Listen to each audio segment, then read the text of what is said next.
We're on. Should I start over? Or just gavel again? Okay. Welcome to the June 20th, 2024 Policy Review Committee meeting for the City of Merritt. And we'd like to acknowledge that we are gathered on the traditional, ancestral, and unceded territories of the Inco, Kamak, and Syilx people. And okay, first order of business would be that the minutes of the Policy Review Committee meeting held on April the 18th, 2024 be adopted. Okay, all in favor? Carried. All right, okay. And then, okay, so under unfinished business, we have the social media policy. Social media policy be brought for consideration at a regular council meeting as presented. Any questions?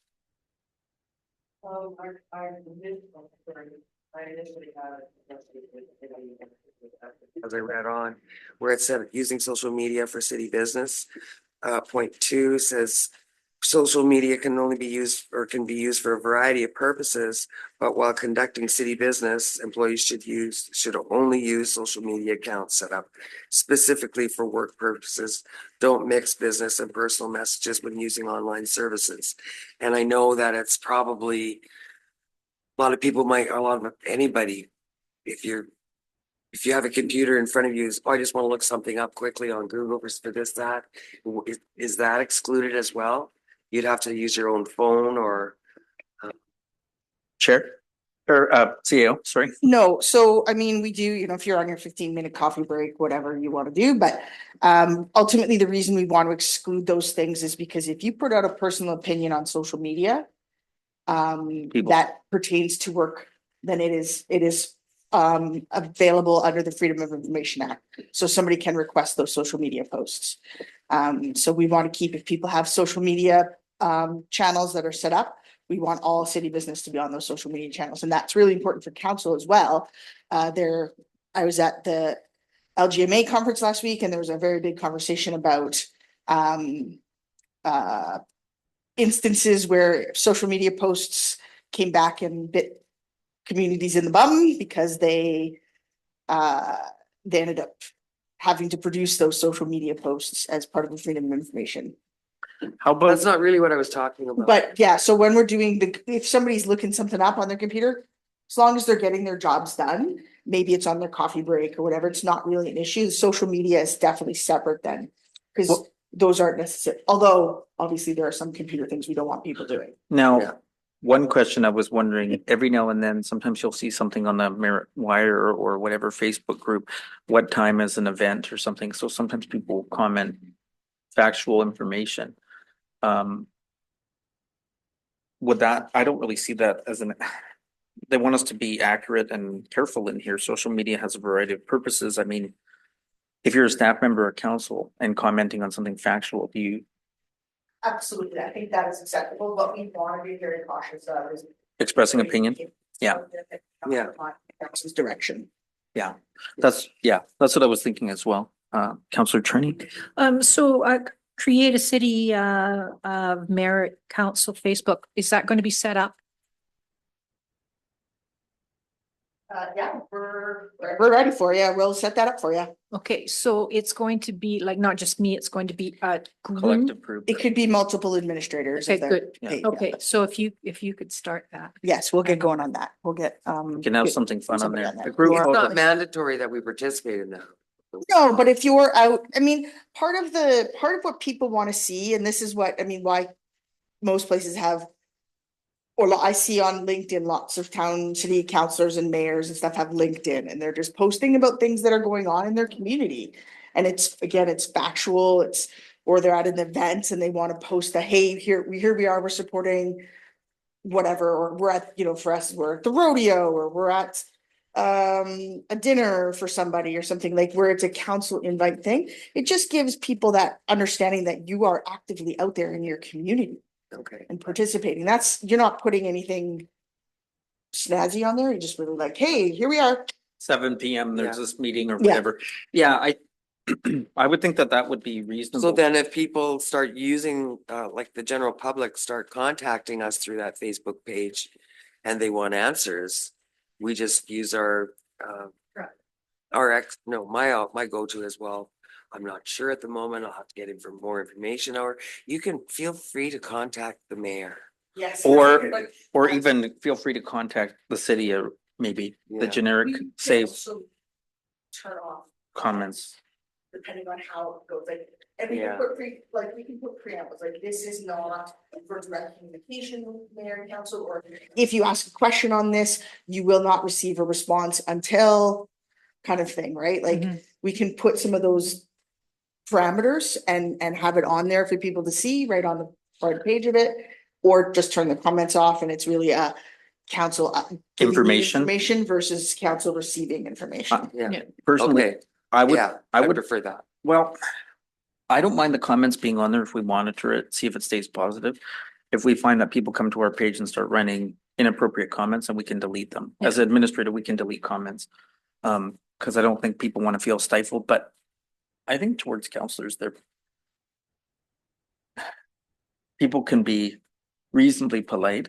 I'll It give just you an sometimes- example of why I'm talking about this, is because I put a job, opportunity on Facebook, about 2 weeks ago. It was for a social media coordinator. And I said, applicants, please do this, this, or this. And the amount of comments that I got back was, well, that's not fair to have an age restriction. I said, it's a government grant. It targets this particular age group for social media. There's lots of students that are just getting out of college and university in those areas, or technical schools.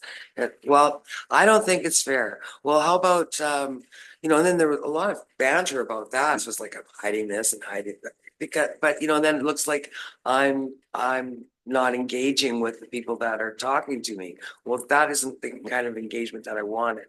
Yeah, Well, well, maybe, happens. maybe we can just monitor the comments and then turn them off if necessary or hide them. I don't know. Well, I like the idea of it because as CAO says, people sometimes think that we only meet 2 times a month. And they don't understand there are lots of other things we go to, lots of fun things. Yeah, And so if we Multiple just in a week. post them, they're more aware of what council does. We can back post all the other things that we've done too. maybe we can take a few fun photos. Oh, look at this event or whatever and promoting. Yeah. Day and Selga and Yeah. other Selga and LGLA and Yeah, UBCM and there's other community events. Indigenous days and et cetera. And I think I think it's really valuable for engagement with a certain population. You're not gonna hit the younger folks because they don't do Facebook anymore. That's for old people. But you will hit more people. I mean, the level of incivility in public discourse at the moment as it relates to government is pretty high. So it is something we will monitor. And we're monitoring it on our own Facebook and on the wire and stuff about how abusive people can be on those social media channels around government, like elected officials and staff. Mhm. Like, it's a national crisis, it's an international crisis around how Western governments are experiencing this lack of trust and incivility. But Yeah. I think it's a valuable tool for you guys to be actively out there, and we'll try Facebook and then maybe we'll try Instagram. Oh, no. Mhm. We'll start baby steps. We'll start with Yeah. Facebook. I thought Snapchat was gone. No, it's there. It's live still. And what's Reddit about? It's just where people post, REDDIT. yeah, I know. posting information items and like news stories and Yeah. kind of, yeah. Okay. Yeah, I think it's good policy. So I guess we'll have a vote to bring this to the next council meeting. Yes. Okay, so all in favor? Yeah, 1 and 1 and. all There we good. go. Yeah.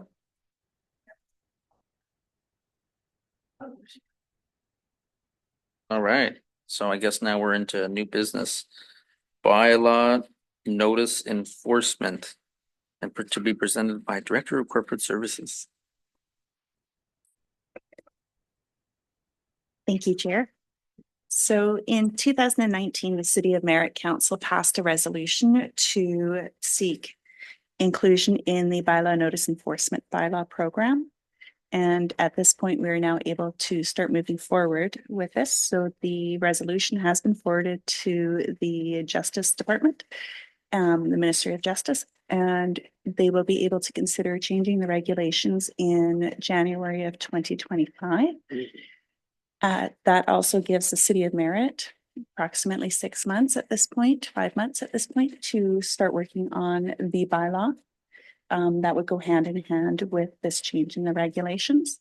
And what this report is, the purpose of this is just to introduce this to the committee so that you're aware that this is happening, have a better understanding of what the process is around this, what will be included in it, because the bylaw will come back to this committee for a review.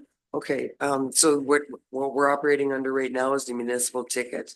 Right now, the City of Merritt operates under the municipal ticket Yeah, information. well, I vote, I Information ticket. think it's way better So right, policy to follow the bylaw notice enforcement. yeah, And we would do both. We can do both.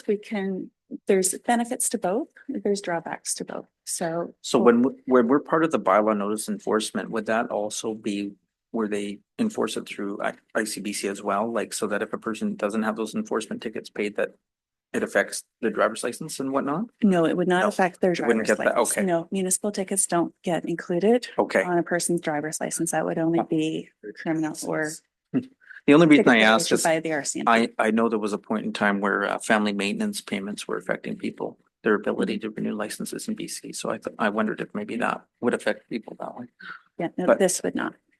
This would Okay. give the city ability to Mail have a out, farther reach Yeah, when we're trying to issue tickets so that if owners of properties are in another city, we would be able to mail them the ticket. At this point, we cannot do we that. can't, we have to hand it to them We as have to their hand it to an present, right? individual. Yeah, And I think ultimately on the day-to-day side, the most important thing is that our bylaw officers could leave a ticket on a car, whereas before they could not. where before they Yeah. could not, right? Or they could Okay. leave a ticket in your door. Right? There's more options for them to be reactive in a timely fashion versus, so we have a number of bylaws we struggle with timely enforcement because we can't use this system. Because our system is too labor intensive. Yeah, it requires us to hand deliver tickets to people versus being able to do it in an alternative where they're not physically in front of the bylaw officer. So then do we need a motion to move this to the next meeting or? Oh, sorry, Councilor. We found in 2019 and then. Huh? Well, For a variety of reasons, Yeah. a lot of it with staffing. There's been a lot of staffing turnover. then the flood and the fires of 21 and That as well. COVID. Those kinds of things have had impacts on our community and on the running of the municipality. 2019 was a great year to get used to being on council when things were normal, and then with COVID and being sent to lockdown, everything just changed, and then we were able to meet in person, and then things were on fire and flooding, and well, there was a lot of things that we had planned to do, and Yeah. life changed. Okay, so that's great. Okay, so now we're on to, I guess, do we, no motion, so then will this just eventually end up on the council? So Agenda. as we write the bylaw, we'll bring the bylaw to you Okay, and then you'll be able to have a review of it. and then we can. It'll go to council as well. Council has to make the final the decision. Final, yeah, no, adoption of that the sounds bylaw. great. I think. Yep. Consensus would say it sounds great, I guess, yeah. Okay, so the good neighbor bylaw to be presented by our CEO. So we have done a review of the new bylaw, we back up about in regards to necessary changes in language and addition of particular sections just to support enforcement. And again, this will be helpful when the bylaw notice enforcement comes in, it will help us with that as well, with enforcing this bylaw. But there were a few issues that bylaw department had noted. So I have a red line version of this. Did that one, but I have red line. okay. So the derelict vehicle section was something we needed to overhaul a little bit. Because it said, it had to have, it said and, so it had to have all of those things. When the reality should have been four. And it did added motor vehicle, recreation of vehicle, or any modified configuration of parts, like those things. Right, so if you have a chassis, and that's it. We're still looking at that as a derelict vehicle. I have an issue with the more than one uninsured motor vehicle, except where the property is zoned. And the reason for that is because there are a number of people that have maybe an uninsured vehicle that is only for summer or only for winter, and sometimes they have more than one. Sometimes you have situations where maybe some people have to leave a vehicle parked at someone else's house because they live in an apartment where they can't have an unlicensed or uninsured vehicle at their own home. There's reasons, and they're not always derelict. So I personally would not support this one insured motor vehicle. I can appreciate the not operating under their own power, but this I would not support, more than one uninsured motor vehicle. Well, so the issue is then that people might have. Issue becomes then that people can have however many of those vehicles, and then our bylaw officer is responsible for making sure that those vehicles all operate, which is not something that our bylaw officer has the time to do. And so in reality, and again, I always review other municipalities' bylaws. So 1 to 2 seems to be the general consensus. Yeah. Because our bylaw officer gets all kinds of things from people. Oh, yeah, that's my summer vehicle, and then the thing never moves for years at a time, right? Well- And never gets insured. My only thing is just Or one, registered. limit to one. Because I know that some people have maybe 2 in the driveway because they own 2 vehicles, but they run, or maybe they're not licensed at the same time. So then that means that you can't have maybe your motorhome, which is only used in the summer, and then maybe your Corvette or whatever that's parked for the winter as well. Mhm. So then if they have 2 vehicles, then you would be in violation of the bylaw. So for this reason, I don't So like section E. if you would like to provide us with Alternate? an alternate number, 2. or Oh, I think that it would be more reasonable to have 2. I don't know what the other counselors think, I have no Two's comment. fine. but I just can't Yeah. go for one. Yeah. And I'm sorry, but that's just my personal opinion, and I don't know what the others think. But I'm fine with 2. Okay, perfect. The other thing is, I was thinking maybe, or if there were more, then they could come and get permit? a permit or approvals from the city to let them know why. Yeah, I mean, that is a possibility. I wouldn't recommend that until we sort of have a better sense of how we're doing this. Because you could have an additional vehicle in your garage or whatever, right? Like, we're just looking at how it presents to your neighbors, how it impacts the neighborhood. So if you've got something parked in your garage, we're not counting that. We don't Mhm. see it, we're not gonna count it. So really what we're thinking about is, people who are leaving and collecting these things, we want to make sure there's a limit on those. And then as well, sorry, I just lost my train of thought. Too many vehicles, one lot. Okay, well, how Yeah. about, when I was in grade 12, my mom had a car, my dad had a car, I had a car, my brother had a car. You We all can have as many registered ones as you want. Yeah. Okay. It's the unregistered, Unregistered, Yeah. okay, well, okay, No, as long and- as we're clarifying that. Yeah, it's just it's a lot of cars. because I work in that industry, I do see why sometimes people have some vehicles, and maybe they have a bigger property, and maybe they're building their project car, so that would be one unlicensed vehicle. Maybe they have their motorhome, so that would put them at 2. That's why I think 1 is too restrictive, and I think that the public would be angry if we put it to 1. Okay, I would be perfect. angry with that personally, but I mean, my opinion doesn't really matter. I'm just saying I can't support 1. So two's what we had, It and matters. we can stay at 2. I have a question. Okay. Because would this also include travel, like utility trailers? Because sometimes people, No, utility trailers are elsewhere. they're That's in under the zoning recreation. bylaw. Yeah. That's in the zoning And- bylaw. Okay, well, that's why we're here. Still Yeah. vehicle in the yard. Yeah, we're gonna have to deal with utility trailers. Like, that's another process, is utility trailers. Okay. Because right now you can't have Yeah. Yeah. And half of the community it have under it. the zoning bylaw, so we'd have to amend the zoning bylaw. Where are you gonna put them all? Well, and people need them for going to the dump and Yeah. taking Mhm. rubbish away and. Yeah. Oh, yeah. Okay, Okay, I have under Boulevard. Okay, so I understand from your property line to the road. Yeah, I have no issues with that. But what's happened in when they did the active transportation plan along Main Street and then that new road down Canford Street, you've got your property line, you've got your sidewalk. You then have a piece of dirt, grass, dirt. then you have the curb. Now that dirt area has no water. And who's responsible for that? I will have to get back to you on that one. Is that the area you're referring to as a boulevard? Well, normally No, your this is boulevard accept- is between, so you have your road, you have your yard, you have your sidewalk, and then that piece of grass adjacent from the sidewalk to the road is Yes. generally your boulevard. Yeah. But if you have a sidewalk and an active transportation path, then you end up with two boulevards. Because right now it's just weeds. It's, you know, first of all, it should have just been the active transportation all the way over to the side without that piece of dirt. I mean, maybe the concept was nice grasses or whatever in there, Yeah. but it's not, No, yeah. it hasn't come to fruition. And so I'm just wondering who is responsible for that area.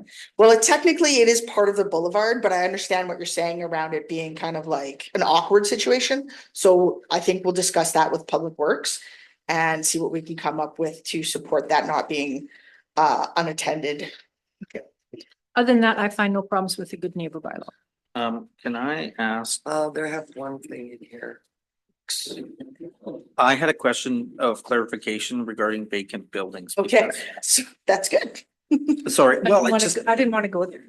well, I had to because vacant building, like, it's just so many questions Uh-huh. that I have to address because there are some people who maybe they work in Vancouver and they come home on Friday, leave on Monday morning. So would that be? No. That's not, like, what's the city's definition of vacant?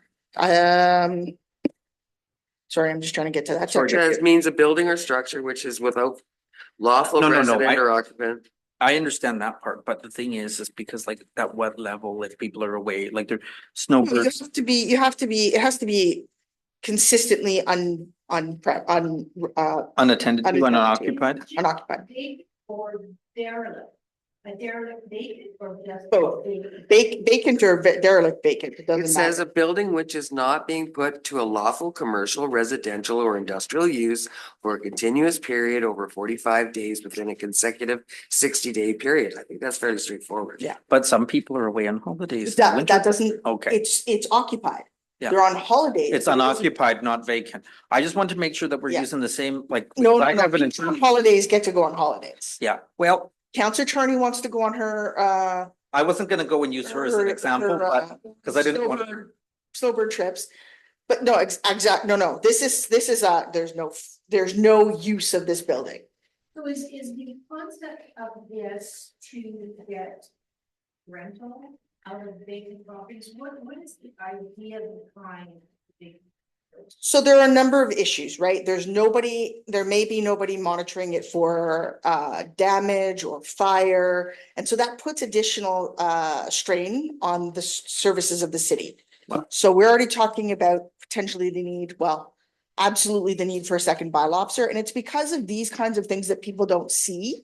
They don't notice that, hey, a vacant building that's either vacant or derelict and vacant can be very heavy workload for our staff. So if we need a second bylaw officer, as we talked about the other night with rates and fees, residents pay for services. This stuff doesn't come from the government of British Columbia and the government of Canada, clearly, based on our DMAF response, aren't really, they don't fund us the way people, I think the general public thinks. So when we're talking about that, there's a higher risk for public safety issues when you have a vacant building. There is no way for us to tax that.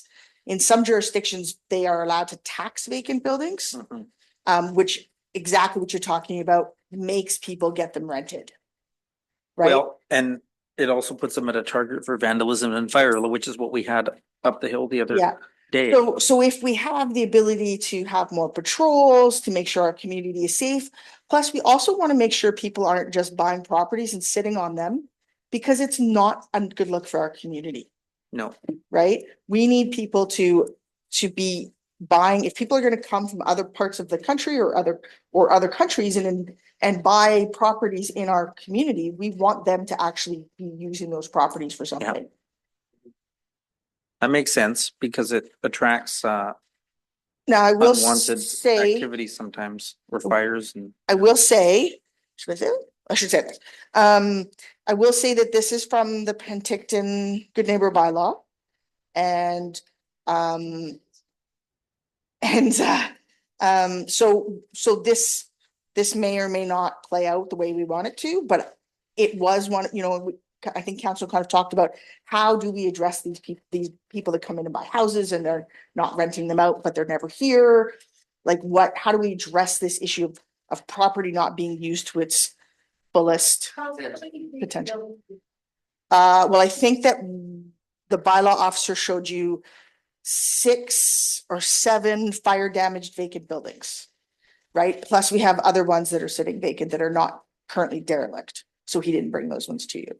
But we have even some commercial properties. Yeah, we have additional Downtown. commercial properties Yeah. that are sitting vacant. We have. No, so the one, if you think about the lots, it's not a lot, technically it's still a building. Beside where the Taekwondo place used to be and it's fenced and it Yeah. has the concrete walls still up, that's a vacant building. And And that, that's in the middle of our downtown. and we, in the last council term, had a number of calls where we had to address that and get Mhm. the, yeah, call it a nuisance. I don't know. We can't, Yeah, we don't know. we wouldn't, yeah. I have a question, I just to move along. I always thought that the quiet hours were from 11 PM to 7 AM, not 10 PM to 7 AM. It used to, well, no, 10 It PM, doesn't yeah. say anything, it refers to construction hours, Mhm, must finish at 10. mhm. But I always thought you could be noisy up until 11 o'clock. I think 10 PM actually was, I think a lot of condo buildings were always 11. I kind of thought about that too, but now But it that, doesn't mention anywhere in there about residential. So we have not specifically addressed that because one of the things we don't want to do is address things in the bylaw that we're not having issues with. Or that we can't enforce. So we're not sending our bylaw officer out to a party at 1 o'clock in the morning because it's too loud. And if the RCMP won't attend that, we're not going to that. Right, our bylaw officer doesn't have the safety resources to be able to do something like that. So if it's not something we can enforce or not something that has been a huge. We don't want to be over complicating the bylaw because we don't want people to expect us to enforce something we simply can't enforce. Okay. I mean, I think the only reason for having those time limits are so that people don't start mowing the lawn at 6 AM, but, Yeah, talk about Norgard, 5:30 sometime. but I do know that, in other communities, I think 10 is the average. It really is dependent on the community, but, and it's the same thing with when you can mow your lawn, right? Like, nobody wants to hear their neighbor's lawnmower at 6 o'clock on a Sunday morning. Even 7 AM is pretty early. Okay, moving along, I would like to go to number 22, where it says every owner or occupier of any building or premise, including any vacant lot within the city, shall not deposit snow, ice, or rubbish on the city highway or portion thereof. And I would like you to add and vice versa, because there's a lot of the highway people that come down Fold Street. We get our sidewalks all done, and then they come along and they put it right back up on the sidewalk. You mean the Modi guys that do the, Yes. or are you talking about our Yes. staff? No, I'm talking about whoever's cleaning Okay. the roads. And Well, they that's the probably same take as a it- snowplow that you do your driveway and the snowplow comes and there's your driveway. Yeah. And Yeah. if a business owner has a property and they have a parking lot available, they don't need to have the whole community's pile of snow there to impede the parking available for the customers too. Yeah. I can appreciate that. We end up be a with quite a problem. bit of snow What are in you talking the, about? Well, the parking lot, if it's full of snow, people can't Well, park there. that's snow from my own parking lot though. But is it? I mean, if somebody was Yeah, it piling is. it up right there? Yeah, it is. That's where I tell them. That's rabbits or Okay. T-bar. Okay, yeah, And we that's end where up I with a tell them lot to of put it. snow in the lot on Kootley beside Savon. Yeah. That's not our snow because we don't have anything there that we're plowing. Yeah. Right, so, Mhm. but then if it was a heavy snow year, we would have to take that snow and bring it somewhere else in order to ensure that the freshet doesn't damage Yeah. anybody else's property, right? So that's, and I mean, I don't know that we have that many concerns with huge snow piles on a regular, like every year kind of basis that thaw instantaneously. But if you have a freshet where we've got a lot of snow and then it gets really warm and it starts to thaw, then we end up with infrastructure issues because the water will negatively impact the sidewalks and the roads. And we don't want people piling. If you've got a huge parking lot and you want to park and put your snow in your parking lot, but you can't put it on the roadways, you can't put it on our sidewalks, like it could damage our infrastructure. Well, I can tell you that the Municipal Insurance Association had dealt with a case study in the last 5 years about that over in the Kootenays. And so sometimes we also have to be careful. If we allow this, then we set a precedent. So then if there's a liability issue, then we're allowing it. So we have to make sure that we're following Mhm. careful Mm. consideration as well. Yeah. Because there was a suit of an injury where it had vicarious liability to the city over that. Anyway, I was just reading it from the Oh, annual okay. report. Well, that's good. Not that you want to know, but I'm gonna tell you anyway.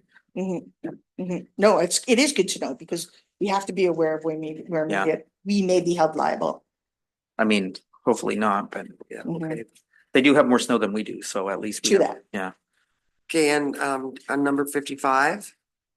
All requests for reconsideration must A, be submitted in writing to the Director of Corporate Services within.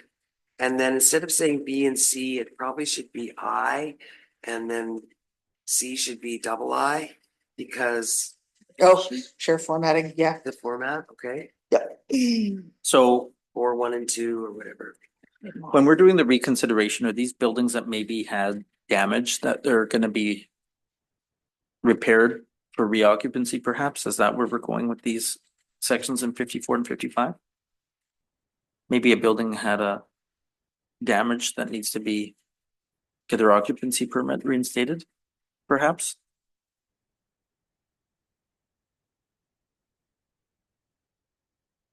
I'm the wrong vibe. What point are you at? Well, I was Same thinking way, when you were same saying, point? when you were talking 54 and 55 about getting the permit, was that maybe where a building had substantial damage? They've applied for the vacancy permit. Now they're gonna I repair. was just looking at the formatting of that. Oh, yeah. Yeah.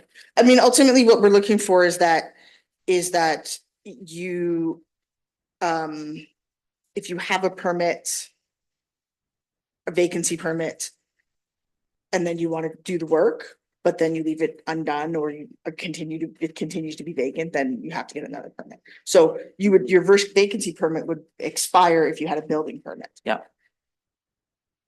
And And then then, if you stop working and you require, because what's happening is we're seeing properties that are partially finished and are becoming nuisance properties because grass is not being cut, grass is growing up through foundations. And so that significantly impacts the enjoyability of other properties in the area. and if a person has a vacancy permit, would their utilities be turned off so that there was no gas and water to the property? So would they still be paying the utilities or? Sorry, I think, I mean. this is preliminary at this Gas point. is like, that's not our thing.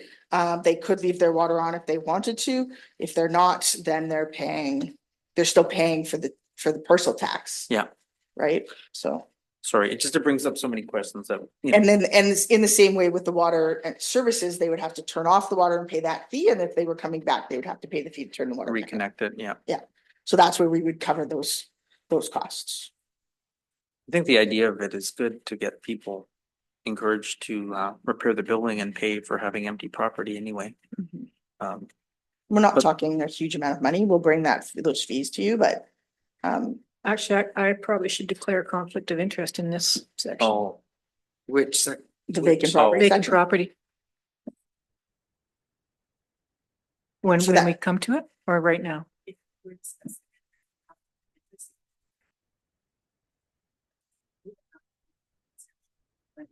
okay. And then we'll call you back in for the next So we'll leave right now? Yeah. Okay, so. Yeah, and we'll call you back in. We'll get to the next one. Which one are we talking about? Well, just on the vacant building, The I section just 30. digressed for a second. That was section 30 where we're started Okay. talking about vacant building. So Councillor Attorney has declared a conflict, so. Shut the door, Wendy. No, the door, it's, at least we want the door. Oh, well, she can hear us though. Yeah, well, she can't influence you though, Okay. is the We'll goal. just be the two influencing each other. Oh, page 55. Okay. So at this point. Is this just for information then? Because we would like to proceed with this or not proceed with this? Because it'll come up at a further time or, No, this is for your decision to bring forward to council or yeah. Well, bring I'm forward ready to council. bring this forward. well, I'd like to bring it forward to council, but as long as we're not. My concern was the one vehicle, Yeah, Councillor with Egan. those edits, those Yeah. are the edits you've required of us. Yeah, and I think it's good discussion and I agree with, her suggestions and And what I'd like to do with the cost for those vacant property permits or any other things is that we'll bring you some options based on other communities and council can decide how they'd like now. those to be charged. First, yeah, for scheduling Works, rates. working in the insurance industry, vacant dwellings are always and have always been a concern because of the increase in vandalism and fire. So I'm very aware of the perils of that. Now, can we also maybe put an edit in there that if there's increased cost from callouts, that we could maybe implement that as well and add that? That is our intention via the fire Okay, response, like the fire bylaw, is that if you have a vacant building and it's not insured and we're going out there and responding for 13 hours and renting equipment, we're gonna have to assess those there are coverages. some fees that will be paid by the property owner. I think that would be reasonable to assess to the property owner, Mhm. because then that's maybe, I'm pretty I'll sure look- that would all be laid out at the time they would. yeah, well, it was just a question. I just thought, if we're gonna change that, why not spell it out as well as that fees and associated with the Mhm. attending of emergency are. services. Yeah. Yeah. Okay. So then I guess we can just, The two of you, Yeah, perfect. we'll just make the motion and carry and carry it forward to bring it forward with amendments. with the, Yeah. with the noted changes. For Okay. sure. So should we call our Yes, we can call her. counselor back? Call the counselor in.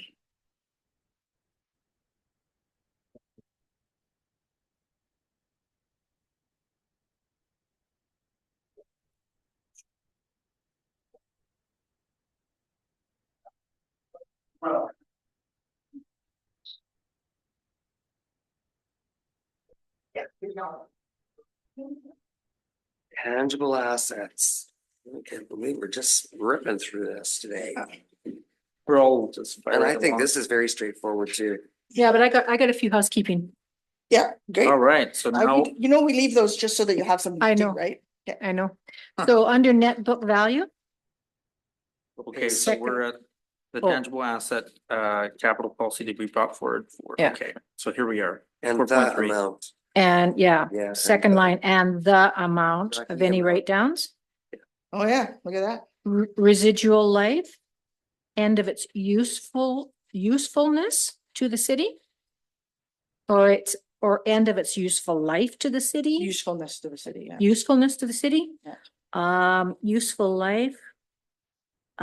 Second line may be shorter than instead of that, the actual life.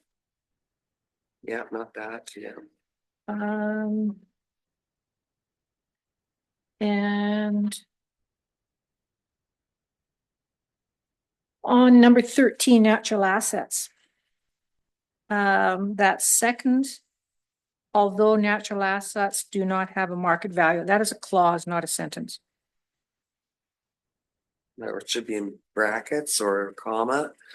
Although natural assets do not have a market value, comma, it's important to understand the cost of replacing these Yeah, assets. it could be that. Yeah. But just that, although natural assets do not have a market value. Yeah, I think I It's- was still halfway thinking through that one. Yeah, Okay, and then amortization, 1/2 year, is that supposed to be 1/2 of the year? Or maybe I just don't understand it, 1/2 year annual amortization. That's right, 1/2 year. Is that 1/2 year, right? Yeah. Yeah. Okay, I just didn't know if I understood that. And on the very last page, a write down of tangible capital assets, the very last line, the assets value, so that is possessive. What? Say, Last page, just above 4.8. or write down tangible capital assets. Yes, occur. but the assets value, assets is possessive. Yes, but if it's not a person, then it doesn't necessarily require I know, I don't think so. I never make that work properly. Yeah, I it's, know that sometimes it doesn't want me to do the apostrophe and yeah, sometimes it does. I think it should. Okay, we'll change that. Cause it's possessive. Yeah, Yeah, it's possessive. but if you say, if Value of the asset. you say the city and then its residents, doesn't want you to apostrophize its. But Yeah. that's not possessive in the sense of the sentence. No, No. Okay, I love it. When you say its residents, that's not possessive. Well, right above that, it says the city's policy, and that's got a comma. I know, That's I don't- possessive. I don't know. um, I don't understand grammar sometimes. English language is the hardest one in the world. Okay, yes. perfect. Thank you for those. When we were talking about the limits on the years there and was talking about land improvements and assets, we have buildings, building improvements. Some of our large costs is the machinery and equipment, fire truck, generators, garbage truck, because we have our what is it, the water, it's not an HVAC truck, it's the, The sewage back truck, Yeah, the back sewage- truck. because that one only lasts about 6 years, so I didn't see where it fit in here under. machinery. Basically, Heavy vehicles, 1 ton. heavy vehicles. Because like under heavy vehicles, like I know that truck doesn't last 15 years. Typically, we're lucky to get 6 or 7 years. So what we've got here is essentially we've got what sort of the main Main. industry standards are. Yeah, And what we want to be able to do and what we should be able to do is have an expectation based on what manufacturers suggest is the useful life of a piece of equipment versus and how much we use it. Right? And following the warranty and the work that's supposed to get done on it. Sometimes we're gonna have situations where we're not gonna get to the end of useful life because the machinery will be defective or whatever, and we're going to have to replace it sooner. So what would happen is we would bring that back to council as a change in the budget. So why we do the tangible capital assets is because when we're looking at our asset management planning and our policy, what's gonna happen is council will start to see 20 years worth of assets. capital budgeting. Yeah. And so we budget and we say, okay, if you, like I told you guys in 2016, a capital asset, an asset management plan came forward to council. And it suggested at that time, the council should be putting $5 million away every year, Mhm. right? So this is how we get to that place. We know we have X number of trucks and we have to replace them. We know that every 20 years we have to replace a fire truck. We know that a building probably isn't gonna last more than 50 years. And so we have to plan for retrofits so that we can get it to another 30 years beyond that. And then we're probably really at the end of life, right? So how we manage that, and that's how we build those. So a piece of equipment or a piece of infrastructure may not get to the end of its useful life Yeah, as per the capital asset policy. But that's how we want to budget. And then what happens is if we have equipment or infrastructure that we can extend beyond what we expect its useful life to be, then we can do that as well. So we Yeah. can risk manage that piece Yeah. of capital infrastructure. So this is really an exercise in how we plan the budget. Okay, so when you're using the term write down, shouldn't you just be saying devalue? depreciation. No, it's a You term they yeah. use specifically in the thing. For right? finance. That's- I've never that's heard a that. finance the thing. Yeah, It's, yeah. I don't know. And dikes don't have any So value. dikes, I think we're gonna put it 100 years. Because we pretty much expect them to last as long as they're maintained. Where's dikes? And that's the That's key. on page. Right. That's the key. Five of- And And- whose halfway down. responsibility are dikes? We don't know yet. We're Okay, gonna fight that battle as well. okay. Well, they were provincial Um, until about 2003. Yeah, and we don't get funding and nor do we have, Terrible. we don't have the money to maintain dikes. Well, I know number 3 now, I'll tell you. Okay. Okay, cool. So just under building improvements, very first one, exterior, is that supposed to be envelope? What page? 8 of 10 under building improvements, the Yeah, chart. it's supposed to be envelope, sorry. Okay. So dikes you're going to address. Yeah, dikes and wells, I think are the two Okay. that I need to address. We just need to get a bit more heads wrapped around those. Okay.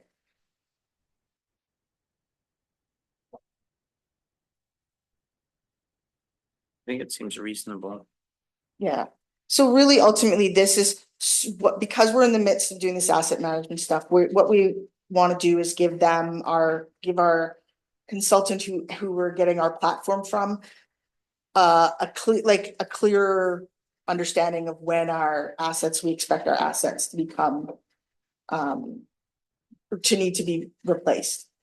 And so they will be able to then help us identify that asset management plan of what that infrastructure investment or capital asset investment should look like over the next 20 years, 10 to 20 years. That's good. Finally, it took how long of Merritt in the city? 113 years. So it is a requirement, all of this, the tangible capital asset policy, we have tangible capital asset timelines that we're using, but they're the general ones that the auditors use. They're not based on our decision making, right? Or our particular needs. If you lived in a snowier place, your snowplow might get replaced more often. Yeah. Right? So now we're being more specific to the types and to the specific pieces of asset. They wouldn't have anything for a dirt bike park. No, I'm surprised that your sports field and playing fields only have 20 years. Yeah. That seems like, because your playing courts are 35, and to me, they take more abuse than the sports field. It's the hard versus the soft surface. Okay. Yeah.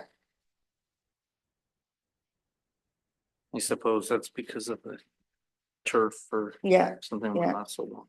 So, but when you say the useful life of the sports field or playing field, that just means after the 20 years, you're gonna have to do major work to it Generally, yeah.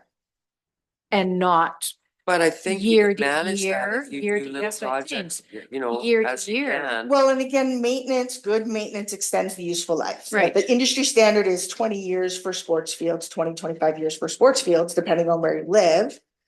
For, how much gravel have we lost on the infield? How much, those sorts of things, right? How much has the turf been torn up?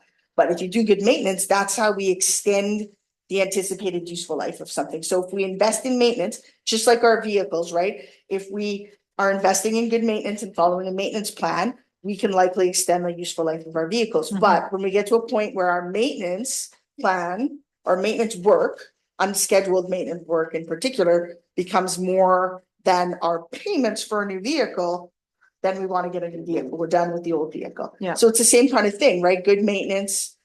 And that helps you guys make those really informed decisions about, can we keep a truck for another 2 years? Can we do this for another 5 years, right? Because we're going to be able to now provide you that evidence that we're either not going to make it to the end of useful life, we are going to make it to the end of useful life, or we're going to be able to go past useful life, anticipated useful life. So is 100 years for the sewer main and force main optimistic? You should not have to replace those very often. Really? Especially with the newer, once we've replaced one, it should last 100 years, Okay. Hopefully. especially with the new materials, right? And if it's done properly, and if we do proper cleanouts, and if we do, we don't have major floods. I mean, in the 1950s, they used to make a lot of these mains with clay and those did not last as Mhm. long as they hoped. Yeah, Refining. and then ultimately the engineering is just better. Yeah. Right, so. Galvanized pipes were also used Okay, in the so 50s. anybody else have anything they want to say on this? So so we'll have consideration at the next at a future council meeting. We So- could probably bring this one to the next council. I think Okay. so, yeah. Yeah, I Okay, can. so all- Things. All in favor? Okay, carry next council meeting. Thank you. All right, so I think that was it. No information items, so I guess we're at termination of meeting. Wow. Okay,